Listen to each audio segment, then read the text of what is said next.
What's going on, y'all? Welcome back to Clown Questions. I'm your host, Matt K. Maurer, and today the question I'm asking has been a question for a long time coming. Are the Brewers underrated? I'll attempt to answer that question, and I will also be having on two guests today. That's right, two. We got Alex Ferguson and Andrew Maurer, some of my relatives, my cousin and my brother. Great football talk with them. Let's get into it. Who's down to clown?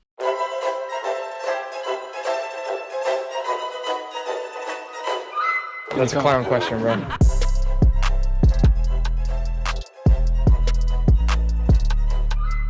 So are the Brewers underrated? I would say hell yes, because when you hear people talking baseball, you hear the Phils, you hear the Yankees, you hear the Dodgers, but no one's talking about the Brewers, and they should be, because guess what? The Milwaukee Brewers today became the first team in Major League Baseball to clinch a playoff spot. Granted, we're in the NL Central, and we're the only good team in the NL Central. I mean that to all Cubs fans out there who might be hearing this. But yeah, man, we are underrated. We clinched the NL Central, and we clinched it on a Cubs loss. So thank you, Chicago.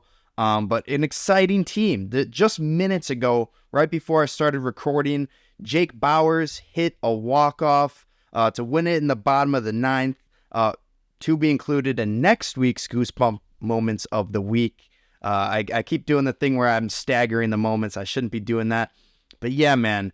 Watch out for the Brewers. I should mention Jackson Chourio, our rookie sensation, possible rookie of the year. I don't know if he'll beat out Skeens or not. But Jackson Chourio just became the youngest player ever with a 20 home run, 20 steal season. Love Chourio. He's on my fantasy team. I'm bound to beat Don in the championship. I got him. I got Willie Adames. Super exciting. Not too much insightful baseball commentary for me. All I can say is watch out for the Brewers. We're underrated.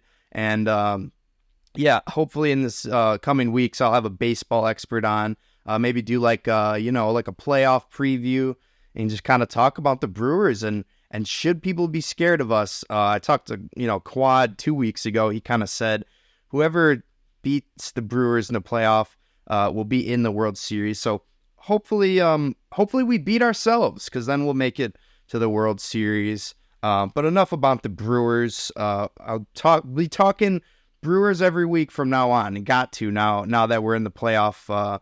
We're in the playoffs and chasing a World Series here. We're trying to party.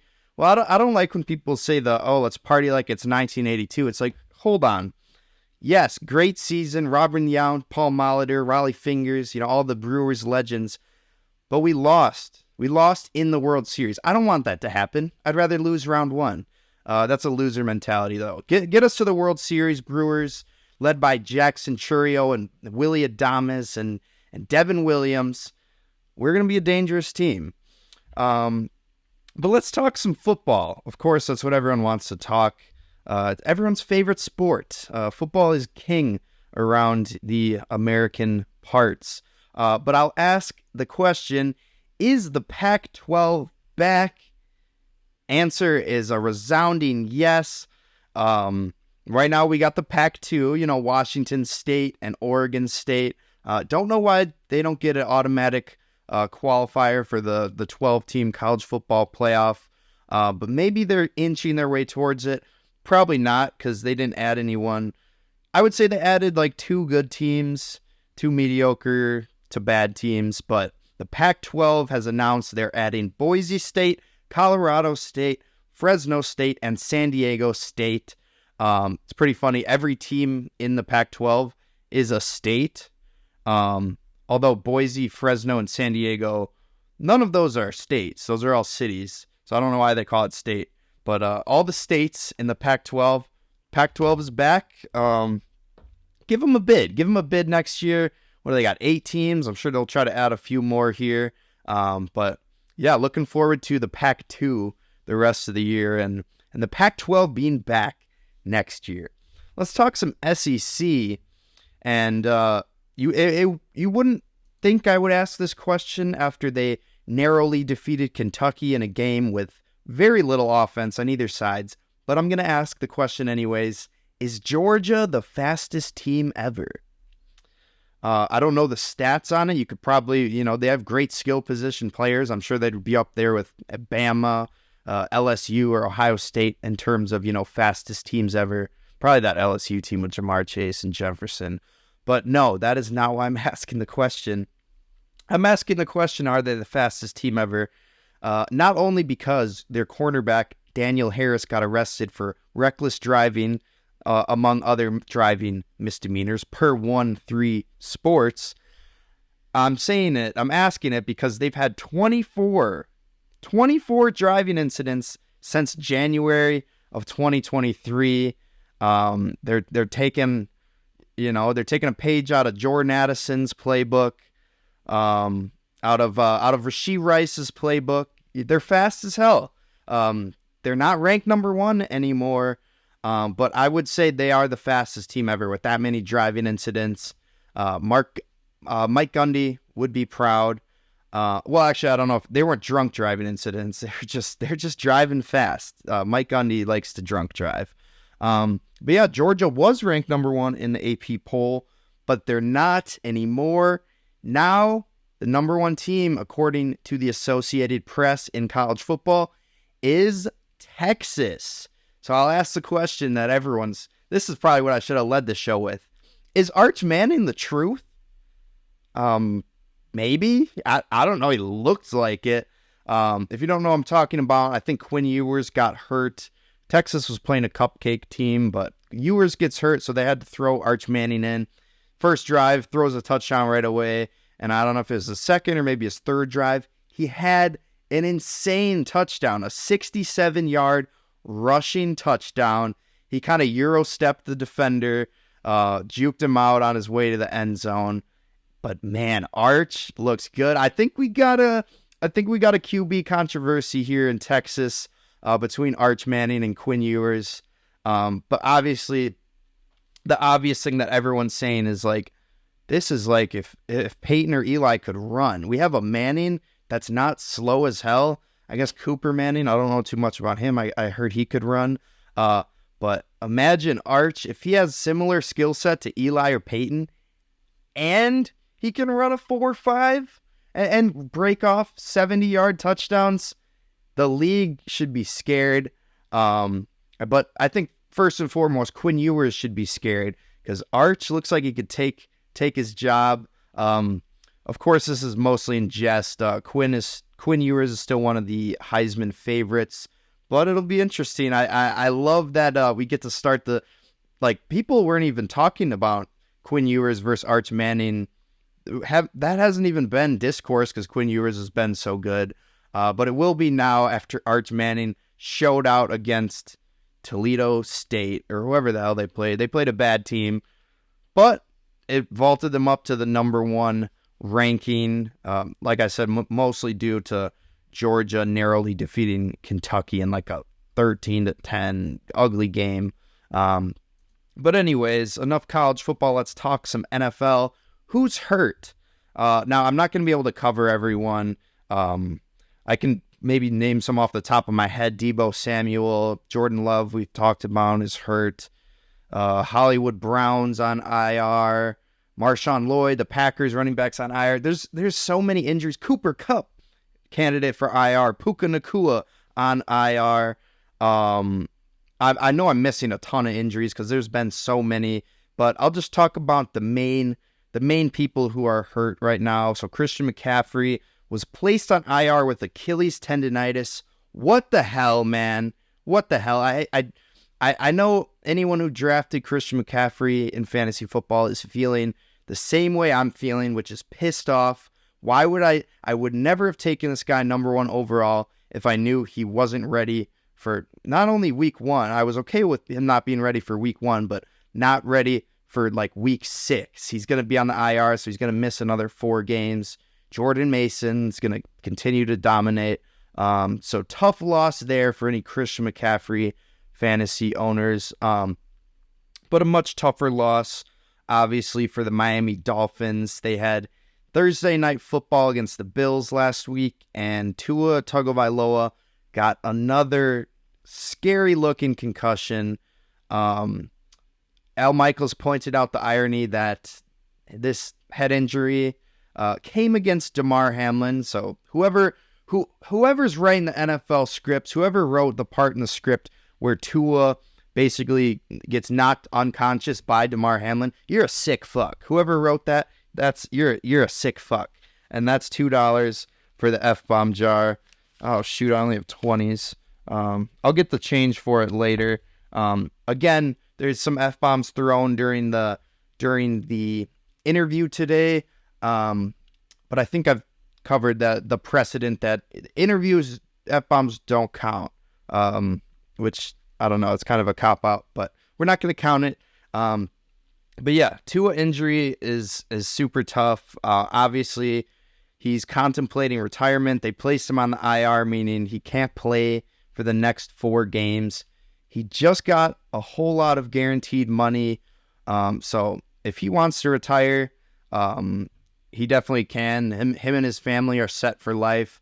I love watching Tua play. He's been one of my favorite players ever. I don't know. I'm maybe not as big of a fan as him recently, but yeah, it's tough. He's got to think over his options. This is like his 4th serious head injury.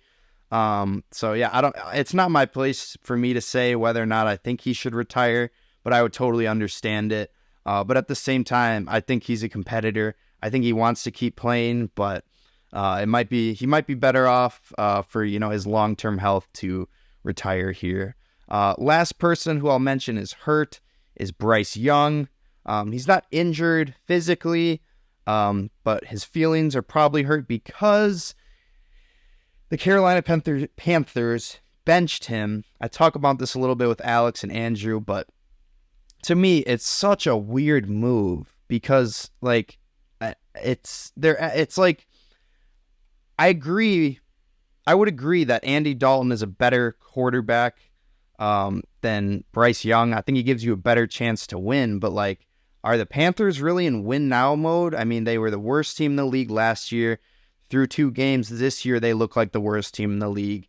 You throw Andy Dalton in there, he might get, a win or here, a win or 2 here, but it just doesn't make sense. Why not keep Bryce in there, and keep losing, and know for certain that he's not the guy, and that you can, go draft the new guy in the NFL draft. But Alex brings up a good point later in the podcast where it's like, well, maybe you got to put Dalton in there to see if it's a quarterback issue or if it's, offensive line, receiving issue, whatever else. But yeah, tough look for Bryce Young and the Panthers. The Red Rocket, the Red Rifle, Andy Dalton will be starting week 3. Let's talk some basketball, some WNBA basketball. My question here is A'ja Wilson the GOAT? I don't know. Again, these are ill-fitted WNBA takes that I make. I think Candace Parker's the GOAT. I forget, is it Taurasi who's the GOAT? I don't know. But A'ja Wilson's getting up there. She's just won back-to-back championships with the Las Vegas Aces. She's going for the 3-peat this year, just like the Kansas City Chiefs are. But I'm asking if she's the GOAT because she set the single-season scoring record in WNBA history. No one has had more points in a single season than A'ja Wilson. No WNBA player had ever had 1,000 points before her 1,000th point this past week. But in addition to the scoring record, she also broke Angel Reese's rebound record. Now, some would say it might be Mickey Mouse because, Angel Reese got hurt, so didn't get to defend her rebound title. But nonetheless, A'ja Wilson is the record scorer and the record rebounder in WNBA history. So she is well on her way to GOAT status. And yeah, we'll see if she gets a 3-peat here. I mean, we got to revisit this conversation for sure. But yeah, that's all I have to say about A'ja Wilson. GOAT. or a potential GOAT. Another WNBA tidbit of news I should add is that they're adding a 15th franchise. They're adding an expansion team in Portland. So good to see that the game's growing. I was talking, some of my buddies. I'm like, why don't we do a WNBA fantasy football league? They're like, well, why isn't there 12 teams? I'm like, oh, it's a good point. That could be tough. Not a huge pool, but hey, we got 15. That's half of the NBA. We'll see where it grows from here. And yeah, I don't know. I feel like WNBA fantasy basketball would be kind of fun. But last question I got before all the segments and interviews I have is, what's Woj doing? So today we got an absolute Woj nuke. A Woj nuke as I awkwardly plug in my camera just in case it dies mid-podcast, which would obviously be annoying. But back to Woj. He dropped a nuke today, and that nuke was his retirement letter. I don't know if you'd call it a resignation letter. He didn't resign from ESPN, but he said, I'm retiring from the, what do you call it? The sports insider industry. He will no longer be the senior NBA reporter. I forget his title. But if you don't know who Woj is, he's the guy that breaks all of the WNBA news. Well, he breaks at least half of it. If you're familiar with NBA reporters, you probably also know Shams Charania. He's the big winner in all of this. I mean, they have a replacement for Woj at ESPN, but Shams is obviously much more of a reputable, known commodity. So he'll have the inside scoops probably more often than this other guy. Forget his name, but not worth looking it up right now. But yeah, Woj retired from working at ESPN, and he's going to be the new general manager at St. Bonaventure, his alma mater. So I really respect Woj for this move because he did what basically every sports fan wants to do. He eventually became the general manager of his favorite team. That's every sports fan's dream whose dream of becoming a professional athlete crumbled. That's my dream, to be the GM of the Green Bay Packers. Maybe it's not a great dream because I would just be a terrible GM and it wouldn't be as fun watching the Packers. I would just be getting shit talked for not having a good offensive line. But yeah, shout out Woj, new GM at St. Bonaventure. He'll be handling the NIL and such there. But yeah, let's get to first your interruption, which is of course always our first segment. Today's first your interruption is going to be with Matt LaFleur. And without spoiling too much, I'll say a Packers offensive lineman, what's his face? Josh Myers was a little queasy during the game, but I don't want to give it away. I'll let Matt LaFleur tell y'all what happened. Your O-line, you praised him a few times today. I mean, there's Elton got sick, Josh got sick. There's a series of video of that. Just how hard was it? Those guys considering it was 80 whatever degrees out there. Yeah, I asked Malik why he didn't throw the ball on that third down, and he told me that Josh threw up on the ball. I was like, that's the first time I've ever heard that. Matter of fact, the official came over to me, Sean came over to me and said, we saw your center thrown up on the ball. Do you want us to take him out next time? I said, absolutely, please do that, because, you're talking about a critical situation, and it's third down, and I've never had a throw with vomit on a football. So I don't know. I don't think Malik probably didn't appreciate that. You don't have wet ball drills. You're going to have, never mind. No, I think we'll leave that to you guys. Great interview there with Coach Matt LaFleur. Shout out Malik Willis. Malik Willis had a masterclass on Sunday. 12 of 14 passing, the highest completion percentage of any quarterback to ever play under Matt LaFleur. Matt LaFleur, they're calling him, but shout out Malik. He saw that Josh Myers puked on the ball and was like, yo, you needed 8 yards to get the first down, but he said, screw that. I'm going to run and try to get the first down. I don't think he got it, but it was definitely worth it because, you throw that to Dontavian Wicks or Christian Watson, there's puke on there, it gets tipped and intercepted, and But yeah, hoping Mr. Josh Myers can stay hydrated next week against the Titans. And I would say to Josh Myers, next time you have to puke, don't puke on the ball. Try to puke on your opponent.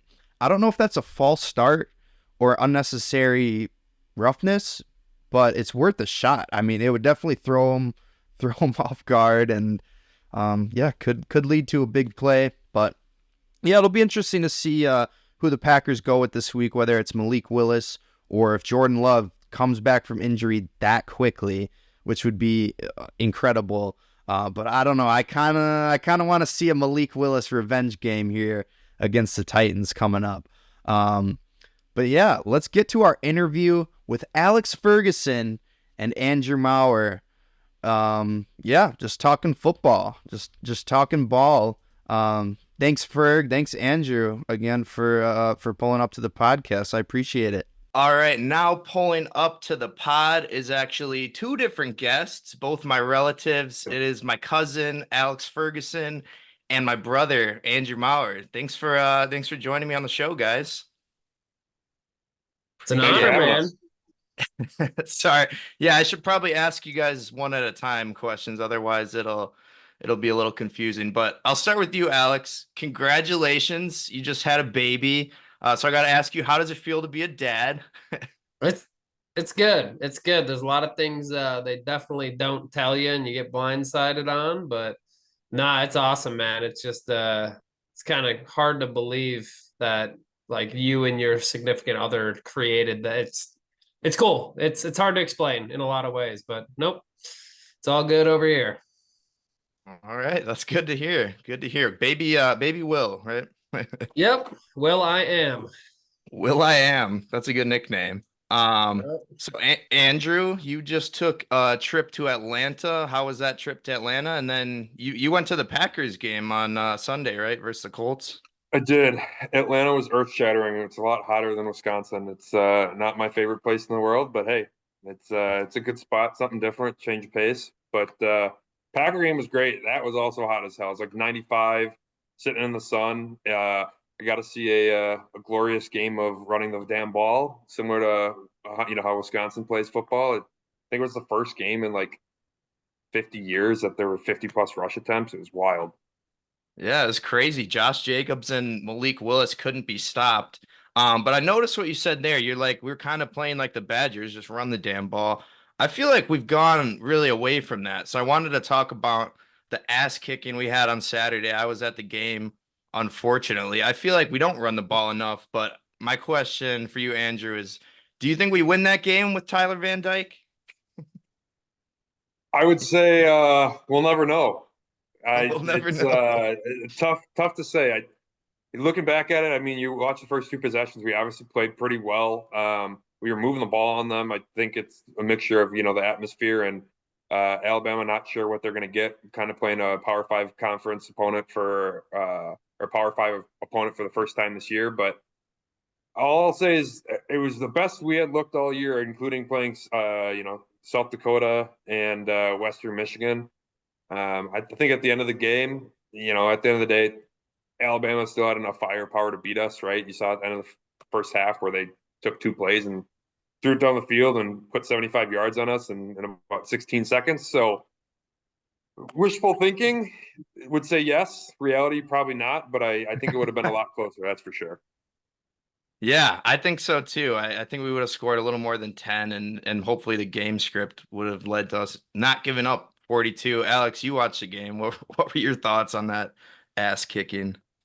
Yeah, no. I would agree with everything Andrew said. I am dumb and was running some errands and didn't even realize the game started earlier. So I missed a good chunk, and my dad texted me about is it Van Dyke? Yeah. I sound Van like Dyke. A real Badger fan right now, don't I? No, I mean, I thought it had like a feeling there at the end of the half, if we would have been able to go capitalize on that last drive. Even without your starting quarterback, I had pretty high hopes, but yeah, got humbled real quick at the end of the half, like Andrew said, when they scored in 3 plays. I don't even remember what it was, but yeah, man. Yeah, it's Bama. It is Bama. Yeah, so we'll always have that moment in the game where we were up 3-0. So we'll always have that. But here's a total overreaction to this injury, but Van Dyke is out for the year. So you guys think the Badger season is over now without Van Dyke? I Well, guess yeah, there you go, Andrew. I'll say apparently it was a real QB battle in the fall. I Okay. think you get another week under him, and 2 weeks now with the bye week. I think Locke had a couple good throws, a couple weird arm angles. He's got some zip on the ball. He doesn't float it up there like Van Dyke does. So I don't want to say it's over. I think my biggest frustration to your first point is we are continuing to run out of like a halfback draws, right? Out of the shotgun and sending them 4 yards back in the backfield instead of an I formation. You run downhill and running someone over. So I would like to think that their offense changed a little and they get a little bit more run heavy, run a little bit more downhill.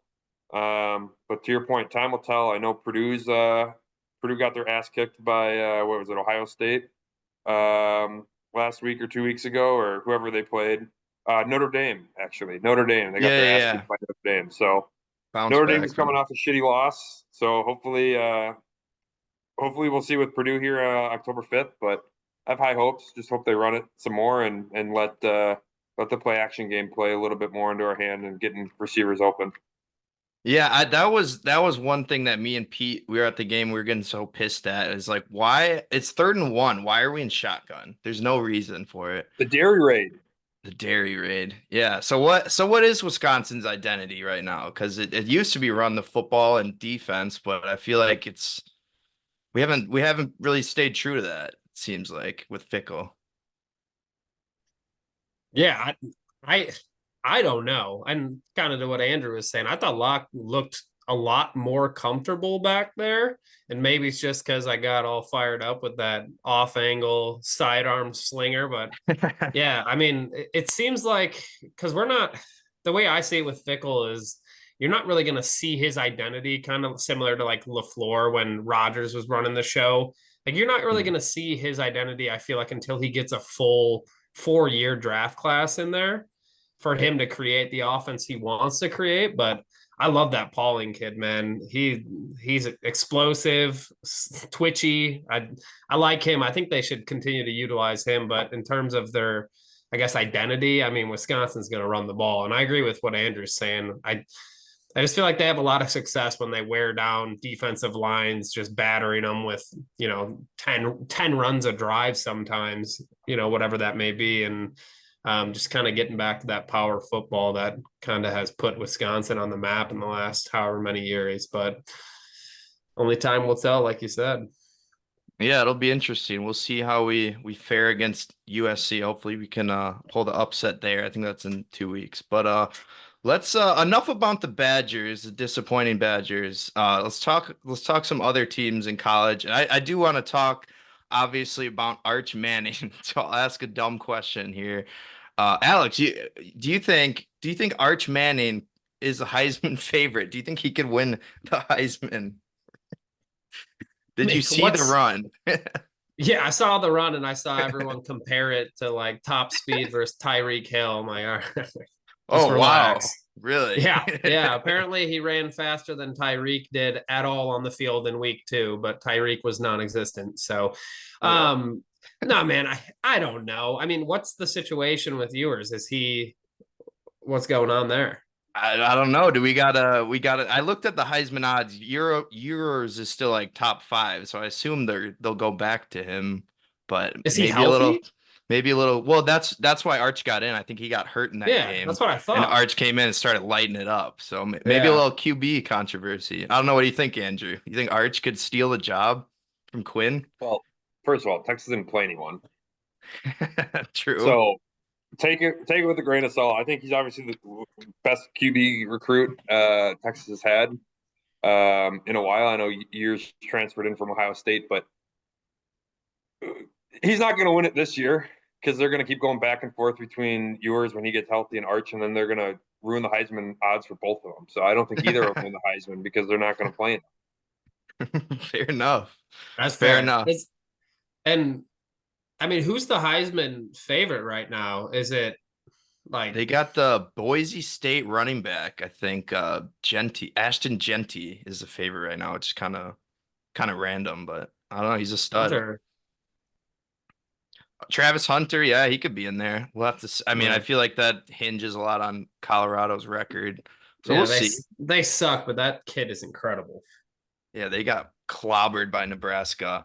But so yeah, after Arch Manning's big week, I don't think that's why they moved him up. I think it was because Georgia played a close one versus Kentucky, but Texas is ranked number one in the AP poll now.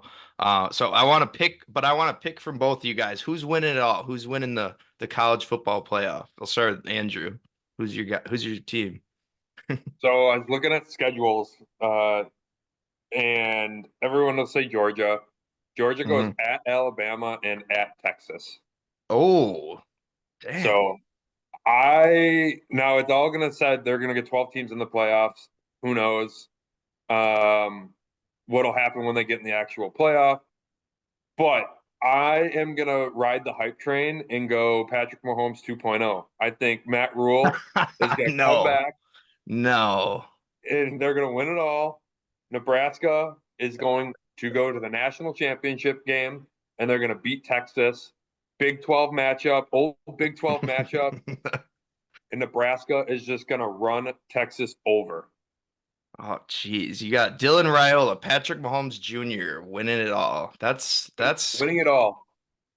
That's crazy to me. Alex, who's your pick? I don't that would be insane, but it'd be crazy. Yeah, Oh my Carson gosh. Beck. Carson Beck put the mortgage on it. It's over. You're picking Georgia. I Yeah. like it. I mean, it's Andrew said they have a tough schedule, but But you I can will you can say, lose two and still sneak in the 12 team, yeah. right? Oh yeah, easily. Easily, especially a strength and schedule like that. I mean, I don't know, man. You watch Bama too. I mean, not just against Wisconsin, but the weapons they have, and like, I mean, just the deep. I don't Yeah. know. I have Georgia, but I just can't. You can't put Bama ever out of the equation until they show you they should be, in my opinion. No, that's true. I mean, they knocked Georgia out of the playoffs last year, so that's Who do for you got, sure. Nat?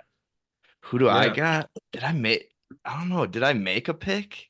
No, You got to pick yeah, I someone did else. make a pick. I made a pick on a previous. I think I picked Ohio State, but I don't know. That's just the Georgia of the Big Ten, really. Who's at the helm for the Buckeyes? Who's Ryan slinging the Day. skin? Who's their Will quarterback? I'm Yeah. not sure. Will Howard from Kansas State. Oh, okay. Huh. Will Howard? Yeah, he transferred from Kansas State because the guy that looks like Sunshine from Remember the Titans is now their quarterback. Trash. He's Fuck the Buckeyes. he's cooking though. Yeah, agreed. Fuck the Buckeyes. Oh shoot, I got to put $1 in the F-bomb jar. But let's transition to some NFL football. But we'll start off with with a new segment. Would you guys like to do a new segment with me presented by no one? Yes. Yeah. Okay, cool. Yeah. So this new segment is called Is He the Guy? So I'm basically gonna give you all the rookie quarterbacks. You tell me whether or not he's the guy. I know it's been 2 weeks, but I'm curious to hear you guys' thought on all these guys. So A Caleb question. Williams. Yeah, go ahead. Question. When you say is he the guy, what do you mean is he the guy? He's the guy. He's the franchise guy. The face of the He's franchise, he's gonna be he's there 10 years. Yeah. Okay. they found their quarterback, you know. Okay. He's their guy. He's the guy. All right, Yeah. so we'll start off with the number one overall pick. Caleb Williams, is he the guy? You want to lead Either off, one of you. Andrew? Is Caleb Williams the guy? No, he's the Bears quarterback. He's not the guy. Fair, I guess. What do you think, Alex? You think he's the guy?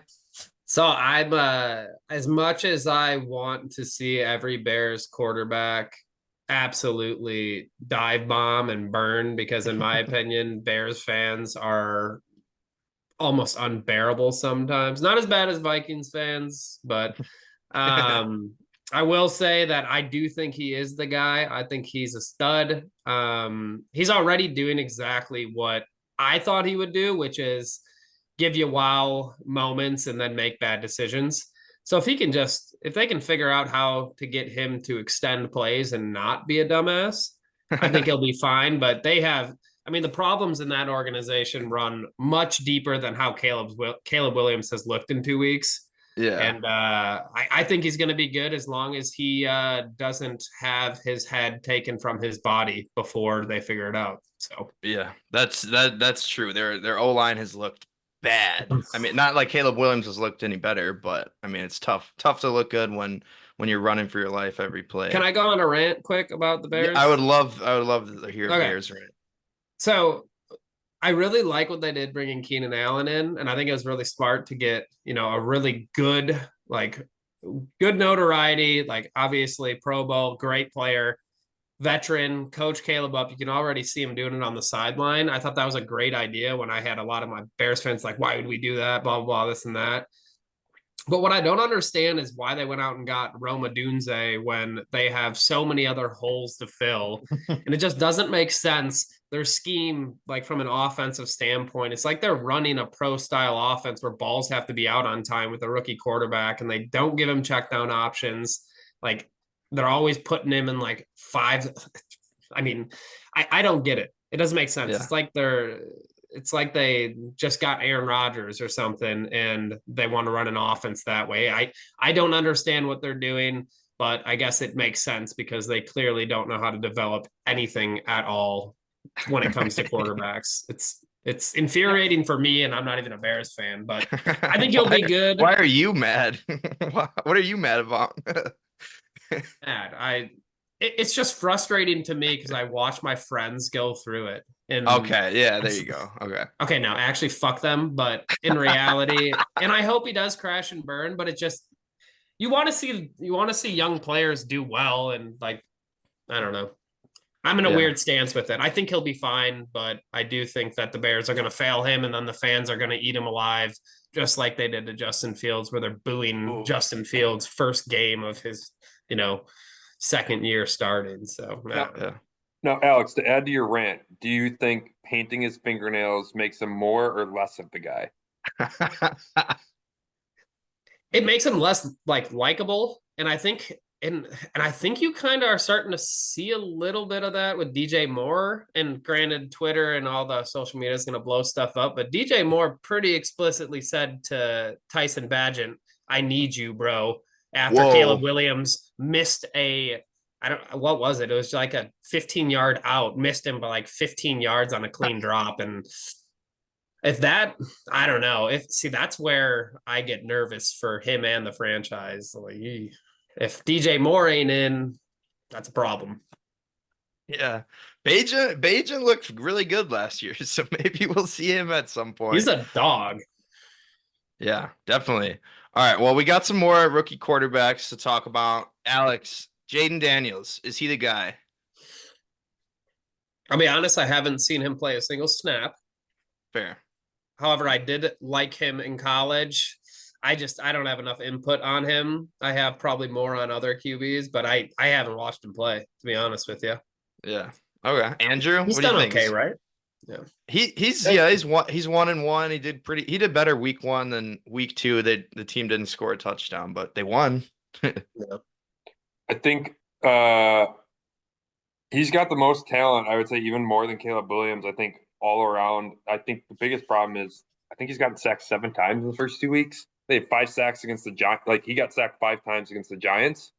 So I think the whole problem with 90% of these rookie quarterbacks, they get on a bad team, and a bad team usually means a bad line. And a bad line means you're just going to get hammered. You're going to get put in pressure. Take Bryce Young, for example. Like, all these quarterbacks are trying to be successful with shit offensive lines. So yeah, I think he's more of the guy than Caleb Williams. Doesn't paint his fingernails. It's +1 for me. It's +1. All right, Andrew. What about Bo Nix? Is he the guy? He's Sean Payton's guy. True. So I don't know. He's got the most. He's probably got the most football under his belt because where was he at Auburn and then Oregon? So yeah, I'd say yeah. I think his problem is they don't have weapons. They have offensive line that they're actually paying, but his wide receivers are non-existent. Or Jerry Judy's on Cleveland now, right? Yeah. It's And you got got Cortland Sutton That's in an it. empty room. Yeah. What do you think, Alex? Bo Nix? Yeah, kind of what Andrew and I was gonna say that as well. Is like, I mean, the dude graduated as a 27-year-old or something. I mean, he played a lot of snaps, and obviously the transition to the NFL game from the college game is very different. But I would say he's more on the hot seat than Williams, Jaden Daniels, than a lot of these, even Bryce Young for that matter. And yeah, I don't know. And like Andrew said, Sean Payton's guy, but we'll see. It's hard to, I don't know. It's hard when he doesn't have really much of anything to work with. Yeah. But again, we'll see. Okay. All right. I got two more for you guys. Neither of these guys are playing right now, but I think the franchise is hoping they're the guy. So Drake May, Alex, is he the guy? I like him. When I'd have conversations with other teams in the NFC North that were looking for a quarterback, specifically the Vikings, I really didn't want the Vikings to get Drake May. So I'm glad they didn't. I like him. I think he'll be good, but who knows? Yeah. Andrew? I think Drake May's the guy. I think Gerard Mayo is not the guy. Oh, dang. Fair enough. So he needs a Can't say new he's- coach in there. You can't say he's not the guy until he plays. So we'll see. I think I mean he looks good on paper. He looks good at UNC when you're not playing any defenses in the ACC. But we'll Yeah. see. Yeah, look great in preseason too. All right, Andrew, last guy I'm gonna ask you if he's the guy. He's out for the year, JJ McCarthy. Definitely the guy until next year. He's definitely the guy until next year. You mean at the start of next year? Until he plays next year. Oh, Will he so play he's- next year? What if he gets traded? What if Sam Darnold is the guy? And then Sam JJ Darnold McCarthy is is the not guy. the Vikings guy. You think Darnold's the guy? You don't think McCarthy's the guy either, Alex? No, I love JJ McCarthy. I think JJ McCarthy will be the best game manager, don't lose you a football game quarterback. I think he'll be good. So funny enough, not to go on too much of a tangent, but I sold my soul in bets with Bears fans that the Vikings would win more games than the Bears this year. So I got a lot of stake. I'm basically a Vikings fan this year. Because of 2-0. JJ McCarthy. Because I mean, once Hawk comes back, I mean, Justin Jefferson, Hawkinson, Aaron Jones behind a decent O line, and Jordan Addison once he gets healthy. And I don't know.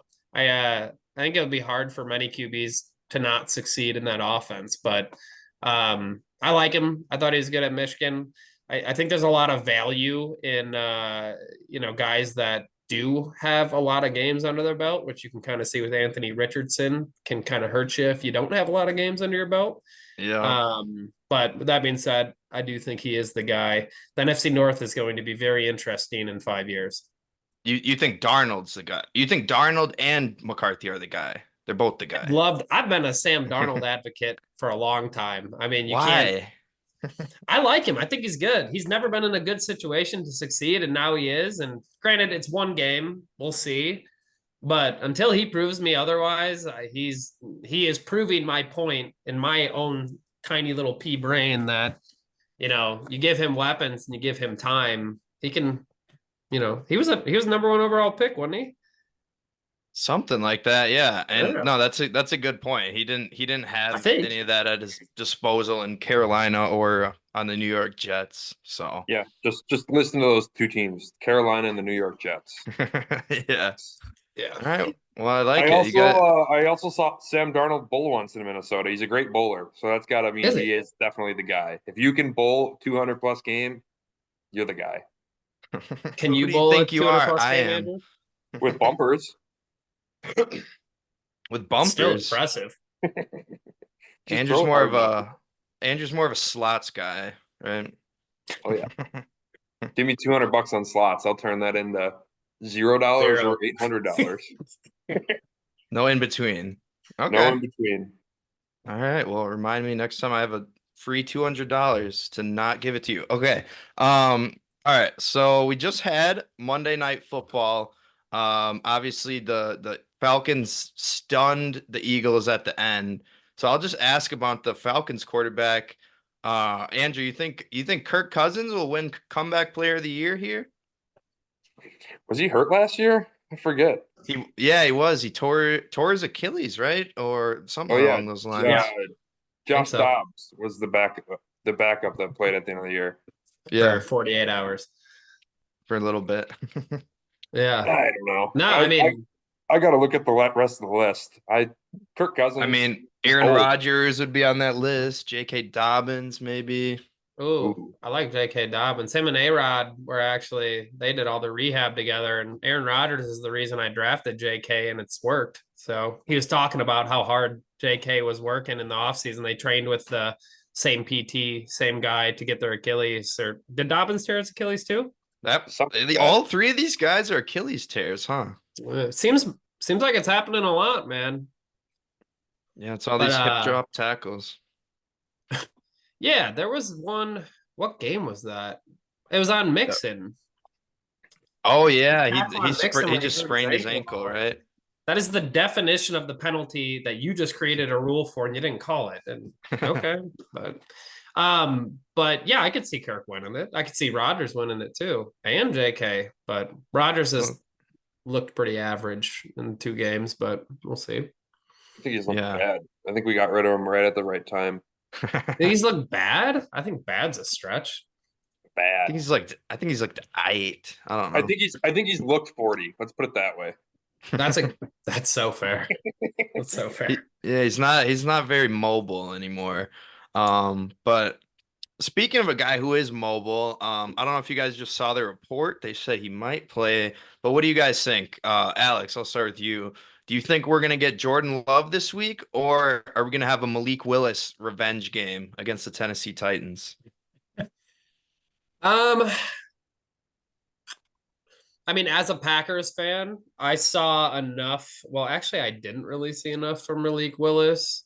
But if we can run the ball and have the same scheme, like I really don't think that Tennessee, with how our defenses looked and the scheme that we've put together from a defensive standpoint, I would be okay with Jordan giving it one more week to be safe. But a lot of the reports that I've been reading and seeing in Packers training camp, I think he will be good to go. Wow. I do. Which is pretty wild based on Quick the turnaround turnaround of that knee popping. But yeah, I don't know. I think we'll see Jordan Love this week. Okay. What about you, Andrew? You think we'll see Malik or Jordan? No, I think they want the revenge game. Yeah.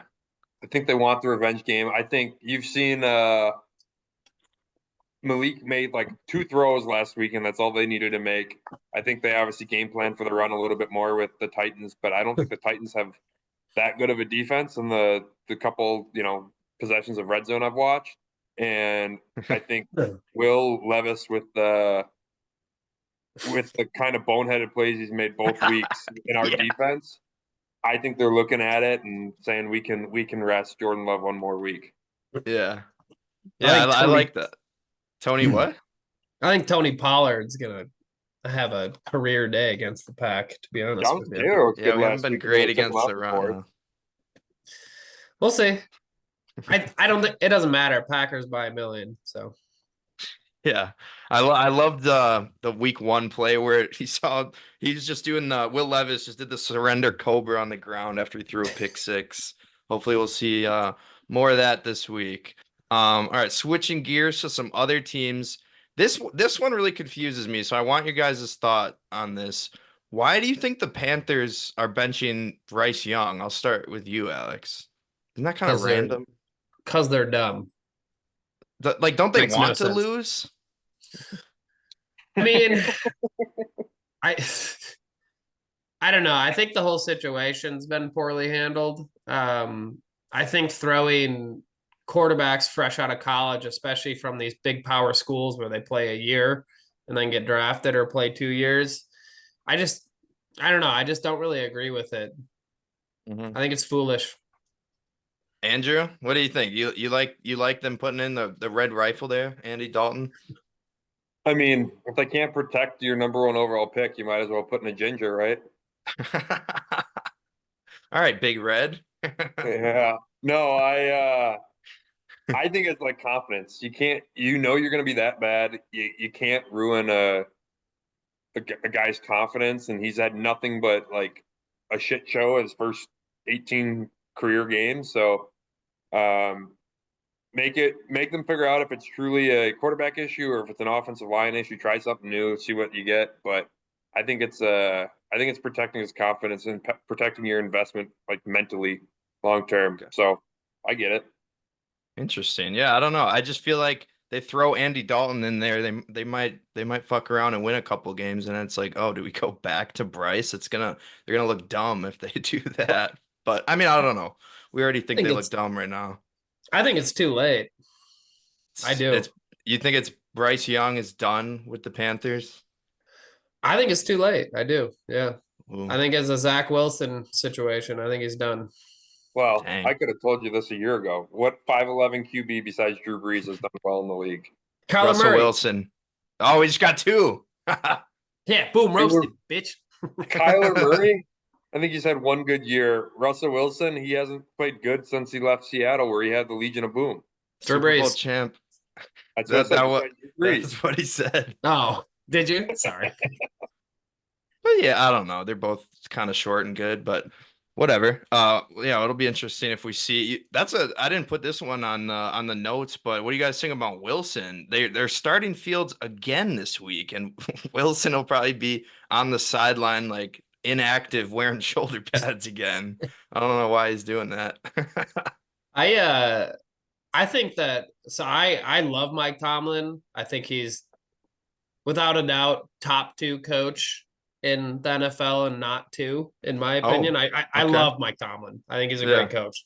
Oh wait, no, Jonathan is the Steelers fan. Sorry, I didn't want to pump you up too much, but it's Jonna. Yeah, no, it's Jonna. No, I'm wearing the Packers. Yeah, I know, I got you. I think they purposely did that. I think they wanted to kind of bring Justin in and get him under some veteran leadership.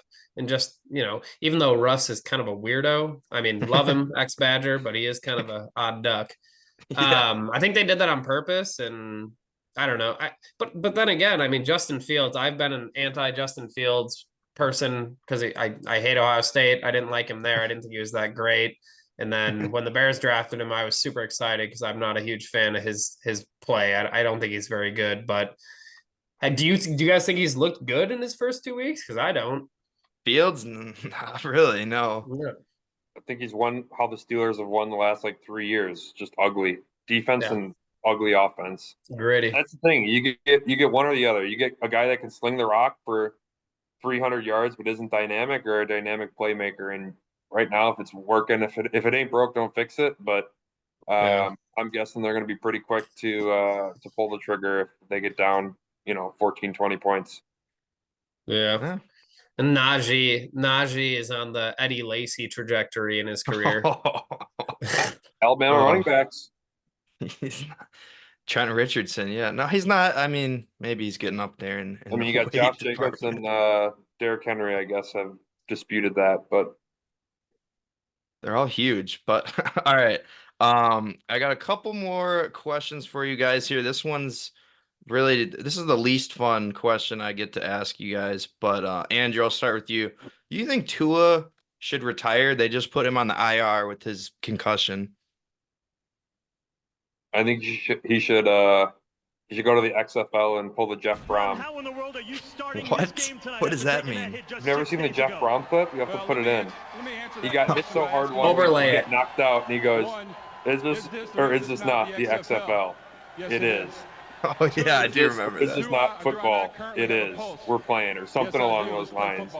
That's to his mentality. Should he retire? Probably for his health's sake. Will he retire? I don't know. That's a lot of those NFL players, Heisman Trophy winner, Alabama, a lot of ego feel in that, and you don't always make the smartest decision when you have a big ego like some of those guys. Fair enough. What do you think, Alex? I think the Dolphins front office is in shambles right now. I think that. Yeah, man, I don't know. You look at all of the 3 absolutely obvious brain damage hits that he took, in the past couple of years. I mean, when you got a guy straight arming like he just got knocked out in the UFC, I mean that's bad. And Yeah. it's 4 now. I think one of them was against the Packers too, where they just immediately ruled him out. I mean, I don't know. I thought Tony Gonzalez kind of going off on a rant about like he should retire this and that. I mean, I think people are always going to talk, but it needs to be a decision with him and his family, in my opinion. For me personally, I mean, that's just such a hard question to answer if you're I not know. in the shoes. Yeah. But from a person who has kids, and I'm not even going to say now that I have kids, but yeah, I think that your health and well-being, especially when you're messing around with something like your head, I would personally. I mean, he's got paid, he had a good career, no one would give him shit about it.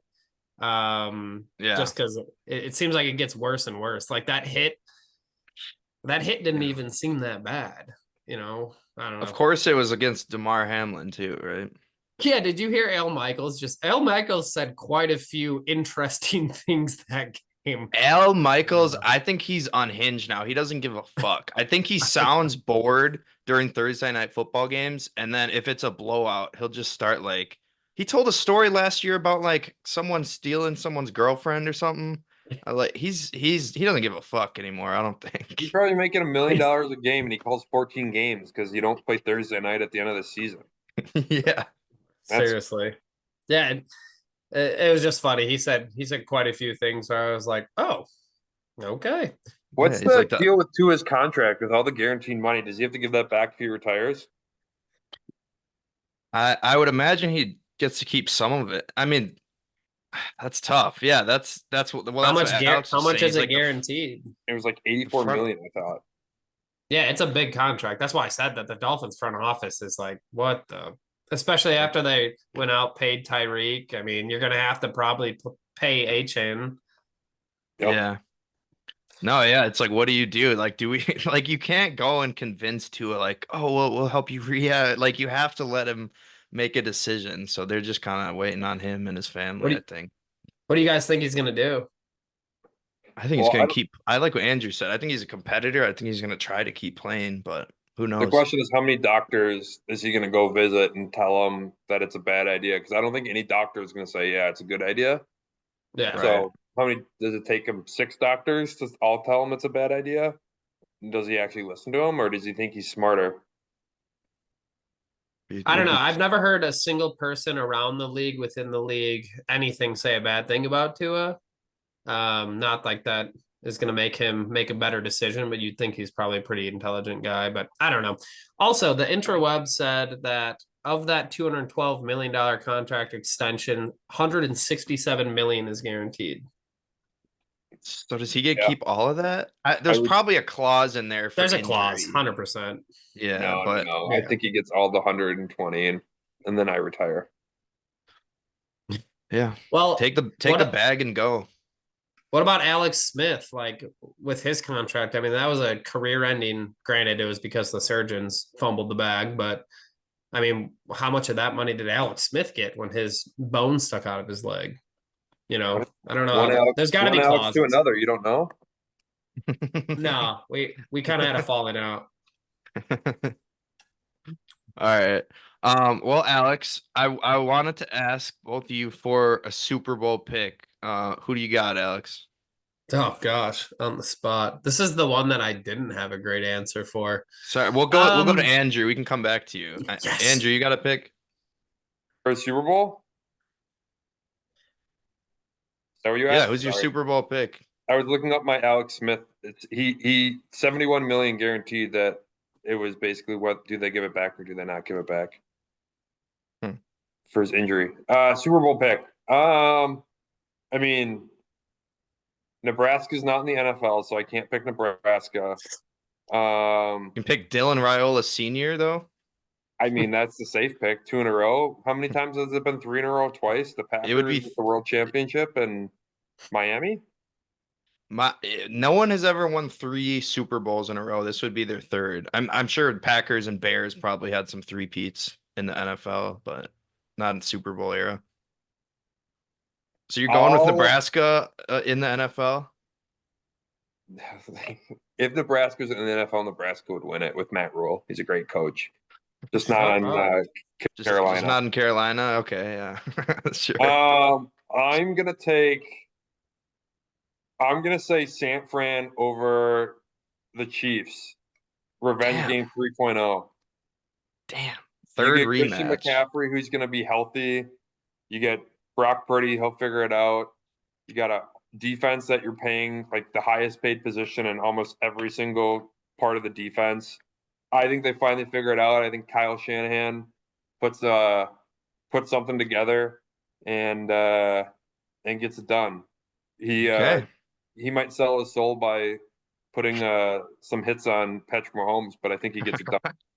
Little bounty gate action in the Super Bowl. Okay. Yep. That'd be interesting. All right, Alex, you've had some time to think about it. Are you gonna pick Dylan Raiola as well? Negative, Ghost Rider. Detroit over Buffalo. Oh, okay. I like that. I picked Buffalo over Detroit. So Did you? yeah, Really? I did. That was my pick. I think the Lions on paper, I mean, if they decide to use their weapons correctly, because I love Campbell. He's fantastic, but I don't understand the lack of Jahmyr Gibbs usage at all.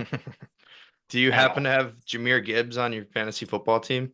I do not have him on a single one of my teams. Oh, okay. No. There you go.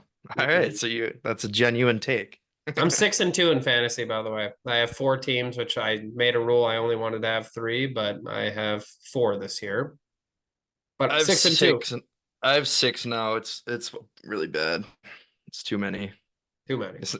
It's like not even fun anymore. It's like Yeah, it's all whatever, but, conflicting interest. yeah, every week.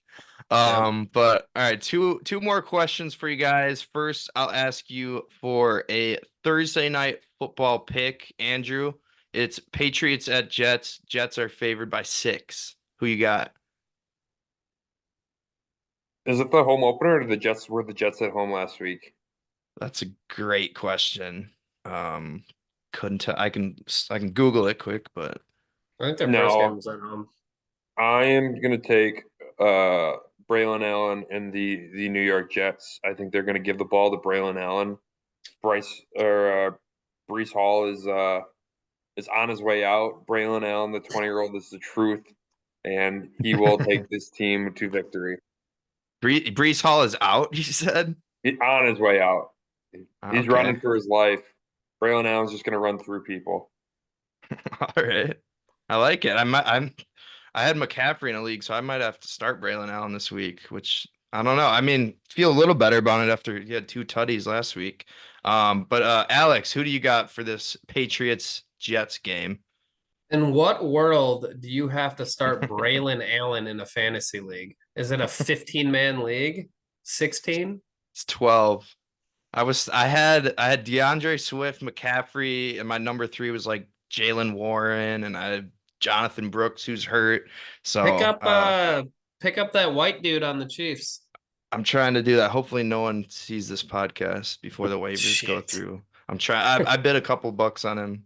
We'll see if. I mean, Jets by a million. Garrett Wilson has been average at best. Actually, not even average. He's been piss average. Conklin's not got involved. And honestly, like watching Rodgers throw that wheel route, or not even a real wheel route, is essentially just a Bad throw. yeah. What's it called when you run straight? Vertical.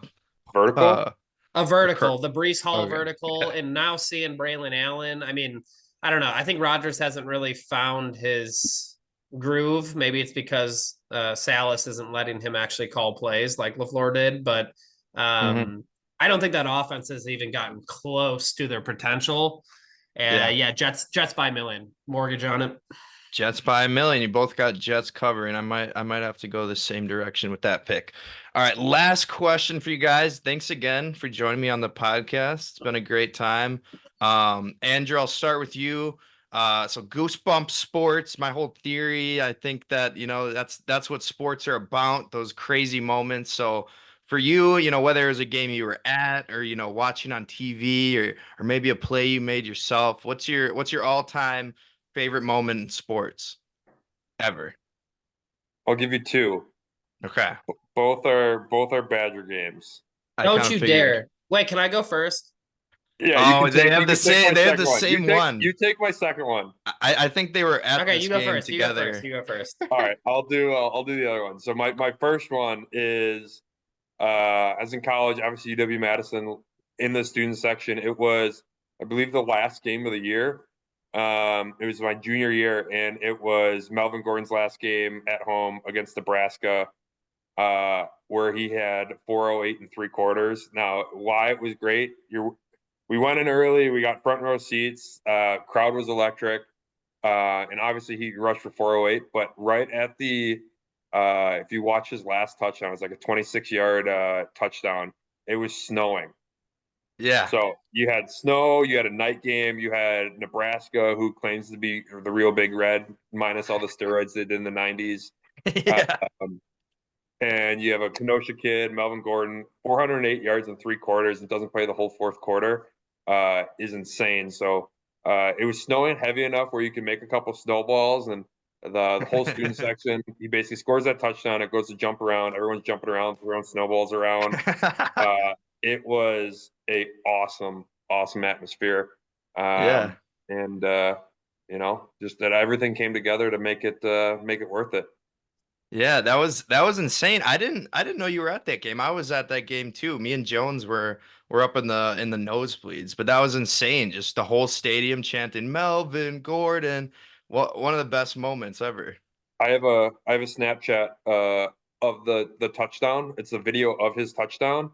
But I was so drunk that I typed in record, and I didn't move the line with the text away from it. So the line with the text is in the middle of the video, so you can't actually see any of the video. You just see it say record. But I have the video. Brutal. You just can't see anything. It's brutal. Dude was drinking too much apple pie before the game. Oh yeah. Alex, you have the other moment. Andrew was gonna say what's your all-time favorite moment in sports? I mean, there's a lot, but like the one that stands out to me, just obviously your all-time moments are going to be your teams. And being a Wisconsin sports fan, there's a lot to be happy about, but not a lot of pinnacle moments. So this one isn't exactly that, but I was on a road trip for baseball in college during March Madness. And I'm trying to see Andrew if it's the same exact moment, but maybe not. And we figured out a way because we travel on those coach buses and they have the TVs that run down the rows. We figured out a way to I was the tech guy, to rig, the games from a phone onto all those TVs on top of having laptops. And we had a big March Madness pool, but the Bronson Koenig buzzer beater against Xavier, that was money. Insane. Yeah. Money. Yeah, watching Bill Murray crying in the stands when Xavier loses. That was great. Yeah, kid I grew up with actually was their equipment manager. Watching him really sad too on the sidelines was pretty funny. Okay, so I'm actually surprised. I thought you guys were gonna go with the Wisconsin upsetting Ohio State, and then we stormed the field. I thought that's what you guys guys had the game together. That's why I thought that was my second moment, the David Gilreath kick return to start the game.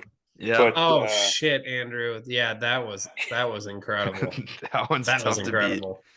I was actually tailgating with your dad, Alex, Uncle Todd, and they were talking about, apparently that day you guys met Lee Corso. What the heck? Can you guys tell me about meeting Lee? That's insane. Oh yeah, Andrew. I can't remember when you hopped in with me. Were you with me when that happened, Andrew, or no? Yeah, so I got on the bus where I think it was Kirk Herbstreit at the time. I don't know if I met Lee Corso, but we were on the bus where they were watching games like during the day. Yeah, and they had the back room with 14 with all screens. The TVs. Yeah. And we got once we stormed the field, right? I think I have a picture of Alex, me, you, and Antonio Finellis, the cornerback at the time. Yes. But they did like college scoreboard or whatever after the game, where they had the ESPN desk with Herbstreit, Reese Davis, and all them. Yeah. And there were all the students on the field, and they made us, because Alex obviously had some connections, and we got to go behind the scenes. We were like inside the gates. We talked to the guys a little bit, and then at the end, they were so worried about all the students like following them and rushing them out, like the police and the sideline reporter at the time, I think it was Aaron Andrews and a couple other people, like rushed us through the field to get them back to the bus. It was a wild day. That's crazy. Wait, so did you guys get to talk to Corso or any of the guys? Before I met up with Andrew, yeah, I had all the backstage stuff with my aunt who does makeup for College Game Day. She's still doing it. Yeah, she does the masters too. It's pretty cool stuff. But yeah, I got to go on the bus. Jay Fowler, Desmond Howard, Kirk Herbstreit, got to meet Aaron Andrews. But I was I mean, we were wonky, quirky, little weird middle schoolers at that point, weren't we? 8th graders, right? Yeah, something like that. 2008. Maybe younger than that, honestly. It might have been 7th grade. But no, it was a cool experience for sure. But yeah, I mean, honestly, it's kind of funny. Like the murmurs amongst people. Kirk Herbstreit's kind of a douchebag, but Really? I will say I've really liked him in his 2 years of doing the NFL. I think he does a really good job. I'm a big fan of him commentating NFL games. Agreed. Yeah, his schedule's crazy now with doing game day and Thursday night football. He's just got wild weekends every week. But yeah, guys, I think that's all I got for you. Thanks again for coming on the podcast. We gotta do it again sometime. Yeah, it was all right, man. Thanks for having us. Yeah, no problem. Yeah, appreciate it. I'll happily come back on when Nebraska wins it all. All right. We'll see when Patty Mahomes Jr. shocks the world.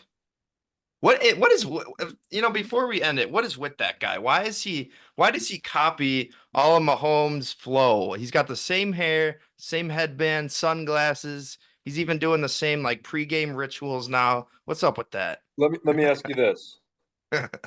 Do you or do you not want to be Patrick Mahomes? I mean, no. Have you seen his wife? Well, yeah, but wife's come and go. Kids, kids' athleticism and money stays forever. Sorry. All of the viewers out there not see his wife, but she is annoying as all hell. No, she does look kind of annoying. Yeah, she seems annoying. His little brother's not any better. He's much worse actually. Yeah, I know what that's like. Okay, well, all right. Well, don't you dare edit that out. I won't. I won't edit that out. But yeah, I'll have this podcast out probably later tonight or tomorrow morning. So yeah, thanks again, guys, for joining me. I had a great time. Yeah, it was fun, man. Yeah, we should shoot the shit about some NFL fantasy football next time. Yeah, you got to talk golf with Alex too. I don't know shit about golf. I just play it. I'll talk a poor man's game of golf, and then Alex can tell you actual important things about golf. Like Putting Ferg Eagle on Instagram. Yep. Hit him up. Yeah, Putting Ferg Eagle on Instagram. Right. All right, guys. Well, I'll see you later. Awesome. Hey, Matt, wait, are you just going to end the recording and edit this, or do you actually want to? Thanks again, Andy and Ferg, for pulling up to the pod. I appreciate it. Had a good time. I think I'm a wiser football fan now after talking to y'all. But yeah, it's a great time. Let's do it again sometime. All right. Let's finish out the show here with everyone's favorite moment of the week, the Goosebump moments of the week. Starting off at number 10, we have Brenton Doyle walking it off to give the Rockies the W over the Cubbies. Pitch to Brenton Doyle, looks like. Drives it down the left field line. That's a base hit. That's a game winner. Last night hurts. This one hurts. Brenton Doyle with his third RBI of the night turns out to be the walk-off, and the Rockies in 10 innings. Number 9, Alejandro Kirk walks it off in the 11th. Bases loaded, 1 out. Deep drive to left field, and this is plenty. Alejandro Kirk has walked it off And the Blue Jays win it 4-3. Number 8, Starling Marte's 10th inning game winner for the Mets. To get him home. 3-1 pitch. Line left field. Base hit to the corner. Marte wins it for the Mets. Bader scores. The Mets come back to beat Washington 2-1 in 10. Number 7, Eugenio Suarez walks off the Brewers in a shootout 11-10. Damn. That'll be deep enough. Gino to the wall. And it's off the wall. Snakes alive. They walk it off. Snakes alive and back in the win column.